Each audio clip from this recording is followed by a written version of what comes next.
ನಮಸ್ಕಾರ ಎಲ್ಲರಿಗೂ Nagalamadike Anand YouTube channel. ಇದು ದಾಳಿಂಬೆಗೆ ಏನೇನು ಮೇಂಟೆನೆನ್ಸ್ ಹೆಂಗಿರುತ್ತೆ ಅಂತ ಭರತ್ ಅವ್ರು ತಿಳಿಸ್ಕೊಡ್ತಾರೆ. ನಮಸ್ಕಾರ. ನಮ್ದು ಪಾವಡ ತಾಲೂಕು ನಾಗಲಮಡಿಕೆ ಹೋಗ್ಲಿ. ಇದು ನಾಗಲಮಡಿಕೆಯಲ್ಲಿ ಇರುವ ಜಮೀನು. ನಮ್ಮ ಹೆಸರು ಬಂದು ಭರದ್ವಾಜ್ ಅಂತ. ಓಕೆ. ಇದು ಬಂದು 8 ವರ್ಷದ ಗಿಡ. ಈಗ 8ನೇ ಕ್ರಾಪು ಇದೆ. ಎಲ್ಲ 300-250 ಗ್ರಾಮ್ ಮೇಲೆ ಐತೆ. ಮೇಂಟೆನೆನ್ಸ್ ಯಾವ ತರ ಇದ್ ಮಾಡ್ತೀರಾ? ಮೇಂಟೆನೆನ್ಸ್ ಮಾಡೋ ಅಷ್ಟೇ ಮಾಡ್ತಾನೆ ಇರ್ಬೇಕು, ಬರ್ತಾನೆ ಇರುತ್ತೆ ಖರ್ಚು. ಓಕೆ. ಐತೆ. ಓಕೆ. ಇದು 1,000 ಗಿಡ ಇದೆ. 1,000 ಗಿಡ? 1,000 ಗಿಡ ಇದೆ. ಓಕೆ. ಒಂದು ಗಿಡಕ್ಕೆ 3 ಬಾಕ್ಸ್ 2 ಬಾಕ್ಸ್ ಒಂದೊಂದ್ ಸಲ ಬರ್ಬೋದು. ನಮ್ಮ ಅಂದಾಜು 20 ಟನ್ ಆಗುತ್ತೆ ಅಂತ ಈ ಸರಿ ಇದೆ. ಎಲ್ಲ ಐತೆ. ಮೇಂಟೆನೆನ್ಸ್ ಮಾಡ್ತಾ ಇರ್ಬೇಕು, ಬರ್ತಾ ಇರುತ್ತೆ. ನಾವೆಲ್ಲ ಮ್ಯಾನ್ಯುಯಲ್ ಪವರ್ ಯೂಸ್ ಮಾಡಲ್ಲ, ಎಲ್ಲ ಮಿಷನರಿಯಿಂದ ಸ್ಪ್ರೇಯಿಂಗ್ ಮಾಡ್ತೀವಿ. ಔಷಧಿ ಯಾವ ಟೈಮಲ್ಲಿ ಹೊಡಿತೀರಾ? ಏನಿದೆ ಔಷಧಿ ಅಂದ್ರೆ ಔಷಧಿ ಬೆಳಿಗ್ಗೆ 6 ಗಂಟೆಯಿಂದ 7 ಗಂಟೆ ಒಳಗಡೆ ಹೊಡಿಬೇಕು. ನೈಟ್ ಬರ್ತಾ ಇರ್ತಾವಲ್ಲ, ನೈಟ್ ಹೊಡಿತೀವಿ. ಒಂದೊಂದ್ಸಲ ನೈಟ್ ಇದು ಬರುತ್ತೆ ಊಸಿ, ಅದು ಡ್ಯಾಮೇಜ್ ಹಾಕೋದು. ಅದಕ್ಕೆ ಪೆಂಡಲ್ ಅಂತ ಬರುತ್ತೆ, ಅದನ್ನ ಸಾಯಂಕಾಲ ಹುಳ ಬಂದು ಇದ್ ಮಾಡಿದ್ರೆ ಯಾವ ತರ ಆಗುತ್ತೆ? ಅದೆಲ್ಲ ಹೋಲ್ ಆಗ್ಬಿಟ್ಟು ಊಜಿ ಹೊಡೆದ್ಬಿಡುತ್ತೆ. ಕಾಯಿ ಎಲ್ಲ ಯಾವ ತರ ಆಗುತ್ತೆ? ಇದ್ ಮಾಡಿದ್ರೆ ವೇಸ್ಟ್ ಆಗುತ್ತೆ ಎಲ್ಲ. ಕಾಯಿ ಹುಳ ಬಂದು ಅದ್ರ ಮೇಲೆ ಕುತ್ಕೊಂಡು ಇದು ಮಾಡಿಬಿಡುತ್ತೆ, ಹೋಲ್ ಹಾಕುತ್ತೆ.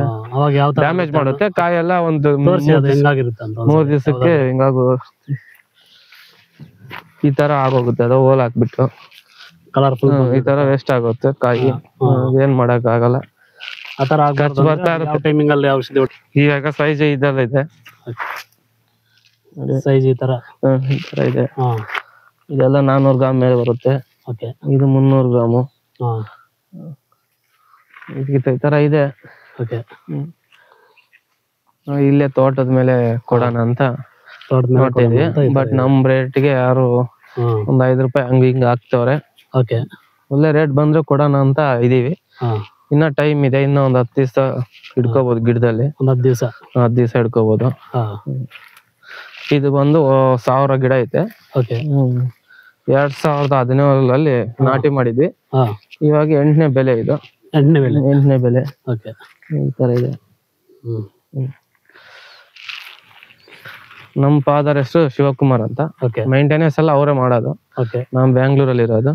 ಅವಾಗ ಒಂದು ಸ್ಪ್ರೇಯಿಂಗ್ ಹೆಲ್ಪ್ ಮಾಡ್ತೀವಿ. ನಾವ್ ಅಲ್ಲಿ ರಿಯಲ್ ಎಸ್ಟೇಟ್ ಮಾಡ್ತೀವಿ. ನಮ್ದೇ ಆದ್ಯ ಡೆವಲಪರ್ಸ್ ಅಂತ ಸ್ವಂತ ಇದಿದೆ, ಆಫೀಸ್ ಇದೆ. ಅವಾಗ ಬಂದು ವಿಸಿಟ್ ಮಾಡಿ ಔಷಧಿ ಎಲ್ಲ ಹೊಡೆದ ಹೆಲ್ಪ್ ಮಾಡ್ಕೊಡ್ತೀನಿ ನಮ್ಮ ಅಪ್ಪನ್ಗೆ. ನಾವು 150 ಹೇಳ್ತಿದ್ವಿ, ಅವ್ರು 125 ತನಕ ಬಂದವ್ರೆ. 130, 135 ಆ ತರ ಕೊಟ್ರೆ, ಆ ರೇಟಲ್ಲಿ ಕೊಟ್ರೆ ಕೊಡೋಣ ಅಂತ ಇದೀವಿ. ಅದೇ ಎಲ್ಲ 1000 ಗಿಡ ಇದೆ. ಮತ್ತೆ ಚಿಕ್ಕ ಇರ್ತಾವಲ್ಲ ಅವು, ಅದು ಮತ್ತೆ ಚಿಕ್ಕದೇನಿಲ್ಲ. ಎಲ್ಲ 80% ನಮ್ದ್ರಲ್ಲಿ 200 ಗ್ರಾಮ್ ಮೇಲೇನೆ ಇರೋದು. 20% 100 ಗ್ರಾಮ್ ಒಳಗಡೆ ಇರುತ್ತೆ. ಬಟ್ ಅದು ಸೈಜ್ ಬರ್ತಾ ಇದೆ. ಅದಕ್ಕೂ ಸೈಜ್ ಬರೋದಕ್ಕೆ ಔಷಧಿ ಕೊಟ್ಟಿದೀವಿ. ಎಲ್ಲ 200 ಗ್ರಾಮ್ ಮೇಲೇನೆ ಇರೋದು. ನೋಡಿ, ನೀವೇ ನೋಡ್ತಿದ್ದೀರಾ. 200 ಗ್ರಾಮ್ ಮೇಲೆ ಇರೋದು. ಇದೆಲ್ಲ ಆಗೋದ್ರೆ ಗಿಡ ಎಲ್ಲ ಕಟಿಂಗ್. ಗಿಡ ಇವಾಗ 2 ಮಂತ್ಸ್ ರೆಸ್ಟ್ ಕೊಡ್ತೀವಿ. ಈ ತರ ಇದೆ. ಎಲ್ಲಾ ತರಾನು ಇದೆ. ಇವಾಗ ಇದಕ್ಕೆ 5 ತಿಂಗಳ 20 ದಿವಸ ಆಗಿದೆ. ಕಟಾವ್ ಆಗೋದು 6 ತಿಂಗಳಿಗೆ. 6 ತಿಂಗಳಾದ್ಮೇಲೆ ಕಟಾವ್ ಮಾಡ್ಬೋದು. ಇನ್ನು 10 ದಿವಸ ಇದೆ ರೆಸ್ಟ್. ಮತ್ತೆ 2 ತಿಂಗಳು ರೆಸ್ಟ್. ಮತ್ತೆ 2 ತಿಂಗಳಾದ್ಮೇಲೆ ಗಿಡ ಕಟ್ ಮಾಡ್ತೀವಿ. ಕ್ರಾಪ್ ಹೋಗ್ತೀವಿ. ಕ್ರಾಪ್ ಕಟಿಂಗ್ ಅಂತ ಹೇಳ್ತೀವಿ. ಅದು ಮಾಡ್ತೀವಿ. ಆಮೇಲೆ ಕ್ರಾಪ್ ಬಿಡ್ತೀವಿ. ಅಲ್ಲಿಂದ ಗೊಬ್ಬರ ಕೊಟ್ಕೊಂಡು ಇದು ಕೊಟ್ಕೊಂಡು ಸ್ಟಾರ್ಟ್ ಮಾಡೋದು. ಮತ್ತೆ ಎಲೆ ಉದ್ರಕ್ಕೆ ಎತ್ರ ಇಲ್ಲ ಅಂತ ಸ್ಪ್ರೇ ಮಾಡ್ತೀವಿ. ಅದೆಲೆ 10 ದಿವಸದಲ್ಲಿ ಉದ್ರೋಗುತ್ತೆ. ಮತ್ತೆ ಅಲ್ಲಿಂದ ವಾಟರ್ ನೀರ್ ಕೊಟ್ಮೇಲೆ ಆಟೋಮೆಟಿಕ್ ಎಲೆ ಬಂದು ಫ್ಲವರ್ ಬಂದ್ಬಿಡುತ್ತೆ. ಅವಾಗಿಂದ 6 ಮಂತ್ಸ್ ಏನೇನ್ ಮೆಡಿಸಿನ್ ಅದು ಹೊಡಿತಾ ಇರ್ತೀವಿ. ಬಟ್ ಸಮ್ಮರ್ ಒಂದ್ಸರಿ ತಗೊಳುತ್ತೆ ಮೆಡಿಸಿನ್. ವಿಂಟರ್ ಅಲ್ಲಿ ಜಾಸ್ತಿ ತಗೊಳುತ್ತೆ, ಸಮ್ಮರ್ ಅಲ್ಲಿ ಕಮ್ಮಿ ತಗೊಳುತ್ತೆ. ಏನಂದ್ರೆ ಸಮ್ಮರ್ ಅಲ್ಲಿ ಸನ್ ಬರ್ನ್ ಜಾಸ್ತಿ ಆಗ್ತಾ ಇರುತ್ತೆ, ಅದಕ್ಕೆಲ್ಲ ಗ್ರೋ ಸೀಟ್ ಎಲ್ಲ ಹಾಕೋಬೇಕು. ಓಕೆ. ಇದ್ರಲ್ಲಿ ಇನ್ವೆಸ್ಟ್ ಮಾಡೋಷ್ಟು ಇರುತ್ತೆ, ಬಟ್ ಇನ್ಕಮ್ ಹಂಗೆ ಇರುತ್ತೆ. ಮೇಂಟೆನೆನ್ಸ್ ತುಂಬಾ ಇರುತ್ತೆ. ಇಲ್ಲ ಅಂದ್ರೆ ಅದು ಹುಳುಗಳು ಬಂದು ಎಲ್ಲ ಡ್ಯಾಮೇಜ್ ಮಾಡ್ಬಿಟ್ರೆ ಹಣ್ಣೆಲ್ಲ ಉದುರು. ಹೌದು. ಅವು ನೈಟ್ ರಾತ್ರಿ ಹೊತ್ತು ಬರ್ತಾವಲ್ಲ ಹುಳ. ಅದೇ ರಾತ್ರಿ ಹೊತ್ತು ಬರೋದೇ ಊಸಿ ಅಂತಾರೆ, ಅದಕ್ಕೆ ಪೆಂಡಲ್ ಅಂತ ಹೊಡಿತೀವಿ. ಪೆಂಡಲ್ಗೆ ಬಟ್ ಜಾಸ್ತಿ ನೀವು ಹೋಗಲ್ಲ, ಒಂದ್ 30% ಕಮ್ಮಿ ಆಗುತ್ತೆ. ಅದೇ ಎಲ್ಲ ಅದಕ್ಕಿಂತ ಟಾರ್ಚರ್ ಕೊಡೋದು ಊಸಿ. ಅದಕ್ಕೇನು ಮೆಡಿಸಿನ್ ಗಿಡದ ಮೇಲೂ ಸ್ಪ್ರೇ ಮಾಡಿದ್ರೆ ಅದೇನು ಯೂಸ್ ಇಲ್ಲ. ಬಟ್ ಪೆಂಡಲ್ ಹೊಡಿತೀವಿ. ಪೆಂಡಲ್ ಗಿಡದ ಮೇಲೆ ಹೊಡಿಯಕ್ಕೆ ಚೆನ್ನಾಗಿಲ್ಲ, ಹಣ್ಣೆಲ್ಲ ಸ್ಮೆಲ್ ಬರುತ್ತೆ. ಕಾಂಪೌಂಡ್ ಸುತ್ತು ಬೈಲಿ ಇರುತ್ತಲ್ಲ, ಅದಕ್ಕೆ ಸ್ಪ್ರೇಯಿಂಗ್ ಮಾಡ್ತೀವಿ ನಾವು. ಯಾರ ಬಂದ್ರೆ ಕೊಡೋಣ ಅಂತ ಇದೀವಿ. ಬರ್ತಾವ್ರೆ ಬಯರ್ಸ್, ಬಟ್ ನಮ್ ರೇಟ್ಗೆ ಸ್ವಲ್ಪ ಹಿಂದೆ ಮುಂದೆ ಮಾಡ್ತಾವ್ರೆ. ನಾವು 130 ಆತರ ಆದ್ರೆ ಕೊಡೋಣ ಅಂತ ಫೈನಲ್ ಅನ್ಕೊಂಡಿದ್ವಿ. 121, 122 ಕೇಳ್ತಾವ್ರೆ. ಇವತ್ತು ಒಬ್ರು ಬಂದಿದ್ರು, 124 ಕೇಳವ್ರೆ. ಬರ್ತೀವಿ ಮತ್ತೆ ಫೋನ್ ಮಾಡ್ತೀವಿ ಅಂತ ಹೋಗಿದ್ದಾರೆ.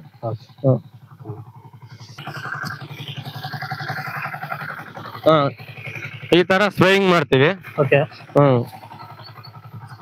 ಎಲ್ಲ ಮಿಷನರಿನೇ, ಮ್ಯಾನ್ಯುವಲ್ ಯಾರು ಯೂಸ್ ಮಾಡಕ್, ಮ್ಯಾನ್ಯುವಲ್ ಅಲ್ಲಿ ಆಗಲ್ಲ. ದಾಳಿಂಬೆ ಬೆಳಿಬೇಕಂದ್ರೆ ಮ್ಯಾನ್ಯುವಲ್ ಪವರ್ ಆಗಲ್ಲ, ಯಾಕಂದ್ರೆ ಇಂಟೆನ್ಸ್ ಸ್ಪ್ರೇಯಿಂಗ್ ಮಾಡ್ಬೇಕು.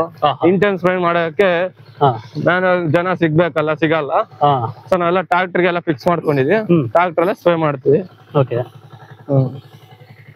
ಟ್ರಾಕ್ಟರ್ ಆದ್ರೆ ನಮ್ದು ಟ್ರಾಕ್ಟರ್ ಆದ್ರೆ 1 hour ಅಲ್ಲೆಲ್ಲ ಸ್ಪ್ರೇ ಮಾಡ್ಬಿಡ್ತೀವಿ. 1 hourಗೆಲ್ಲ ಮುಗಿಯುತ್ತೆ ನಮ್ದು ಎಂಟರ್ ಜಮೀನೆಲ್ಲ. ಅದು ಮ್ಯಾನ್ಯುವಲ್ ಪವರ್ ಆದ್ರೆ 1 day ಎಲ್ಲ ಆಗುತ್ತೆ. 1 day ಎಲ್ಲ ವೇಸ್ಟ್ ಆಗುತ್ತೆ. ಪ್ಲಸ್ ಮನುಷ್ಯ ಸಿಗಲ್ಲ, ಜನ ಈ ಕಾಲದಲ್ಲಿ ಕೂಲಿ ಜನ ಸಿಗಲ್ಲ. ಅದೊಂದು ಪ್ರಾಬ್ಲಮ್ ಆಗಿದೆ. ಭರತ್ ಅವರೆಲ್ಲ ನಿಮ್ಗೆ ಎಕ್ಸ್ಪ್ಲೇನ್ ಮಾಡ್ತಾ ಇದಾರೆ. ರೈಟ್ ಈ ತರ ಟ್ರಾಕ್ಟರ್ ಫಿಕ್ಸ್ ಮಾಡ್ಕೊಂಡಿದ್ವಿ. ಇದೆಲ್ಲ ನಮ್ದು ಓನ್ ಆಗಿ ಕ್ರಿಯೇಟ್ ಮಾಡಿ ಮಾಡ್ಕೊಂಡಿರೋದು. ಓನ್ ಆಗಿ ನಮ್ಮ ಐಡಿಯಾಗೆ ನಾವು ಮಾಡ್ಕೊಂಡಿದ್ವಿ. ಇದರಲ್ಲಿ ತುಂಬಾ ವೆರೈಟೀಸ್ ಬರುತ್ತೆ. 4 ಲಕ್ಷ 4.5 ಲಕ್ಷ ಆಗ್ಬೋದು. ಅವ್ರವ್ರ ಬಂಡವಾಳ ಕದ್ದು ಅವ್ರು ಮಾಡ್ಕೋಬಹುದು. ನಮ್ ಸಿಂಪಲ್ ಆಗಿ ಈ ತರ ಮಾಡ್ಕೊಂಡಿದ್ವಿ. ಮಿನಿ ಟ್ರಾಕ್ಟರ್ ಅಲ್ಲಿ ಸ್ಪ್ರೇ ಮಾಡ್ಬೇಕಾ ಬೆಳಿಗ್ಗೆ ಸಾಯಂಕಾಲ? ಅಲ್ಲ ಬೆಳಿಗ್ಗೆ ಸಾಯಂಕಾಲ ಅಂತ ಏನಿಲ್ಲ, ಸ್ಪ್ರೇಯಿಂಗ್ ಇಟ್ಕೊಂಡ್ರೆ ಇವತ್ತು ಬೆಳಿಗ್ಗೆ ಮಾಡ್ಬೋದು. ಬಿಸಿಲು ಮಳೆ ಬಂದಾಗ ಹೊಡಿಬೇಕಾ? ಇಲ್ಲ ಬಿಸಿಲು ಗಾಳಿ ಎಲ್ಲ ಇರಬಾರ್ದು. ಸ್ವಲ್ಪ ಟೆಂಪರೇಚರ್ ಮೈಂಟೈನ್ ಅಲ್ಲಿ ಇರ್ಬೇಕು, ಅವಾಗ ಹೊಡಿಬೇಕು, ಅವಾಗ ಸ್ಪ್ರೇಯಿಂಗ್ ಮಾಡ್ಬೇಕು. ಆತರ ಇರುತ್ತೆ. ಕುತ್ಕೋಬೇಕಾ ಇದು ಹೋಗಿ ಸ್ಪ್ರೇ? 100% ಕುತ್ಕೋಬೇಕು. ಆಟೋಮೆಟಿಕ್ ಕುತ್ಕೊಳ್ಳುತ್ತೆ, ಯಾಕಂದ್ರೆ ಆ ಕಡೆ 4 ಗನ್, ಈ ಕಡೆ 4 ಗನ್ ಹೊಡಿಯುತ್ತೆ. ಅದೇ ಮ್ಯಾನ್ಯುವಲ್ ಅದು ಒಂದೇ ಗನ್ನು, ಗಿಡ ತುಂಬಾ ಸುತ್ತಾ ಇರ್ಬೇಕು. ಇದು ಪ್ರೆಷರ್ ಆಗಿ ಹೋಗಿ ಕುತ್ಕೊಳ್ಳುತ್ತೆ ಅದ್ರ ಮೇಲೆ. ನಮ್ಗೆ ಇನ್ ಟೈಮ್ ಕೆಲಸ ಮುಗಿಯುತ್ತೆ. ಇವಾಗ 1 hour ಮುಗಿಬೇಕಂದ್ರೆ ಮುಗ್ದು ಬಿಡುತ್ತೆ. ಅದೇ ಜನ ಬಂದು ಹೊಡಿಯಕಂದ್ರೆ ಆಗಲ್ಲ. ಇದ್ರಲ್ಲಿ ದಾಳಿಂಬೆ ಡಿಲೇ ಮಾಡಕ್ ಆಗಲ್ಲ. ಅವಾಗ ತಕ್ಷಣ ಇರ್ಬೇಕು. ಹೌದು, ಸ್ವಂತ ತೋಟದವ್ರು ಇರ್ಲೇಬೇಕು. ಆಚೆ ಬಂದವ್ರು ಮಾಡ್ತಾರೆ ಅಂದ್ರೆ ಆಗಲ್ಲ. ಇದ್ರಲ್ಲಿ ಬೆಲೆ ಆತರ ಆಗಲ್ಲ. ಸ್ವಂತದವ್ರು ಅವ್ರ ಸ್ವಂತದಿಂದ ಮಾಡ್ಬೇಕು. ಹೌದೌದು.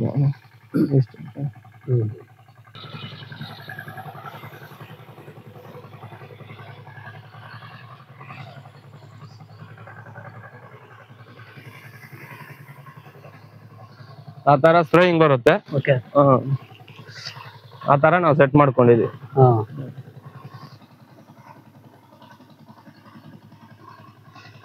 ತುಂಬಾ ಕಷ್ಟ ಇರುತ್ತೆ ಇದ್ರಲ್ಲಿ ಮಾಡ್ಬೇಕಂದ್ರೆ.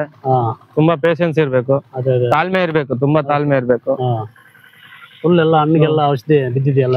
ಬಿದ್ದಿದೆ ನೋಡಿ, ಹಣ್ಣಿಗೆಲ್ಲ ಫುಲ್ ಬಿದ್ದಿದೆ. ಹಾಗೆ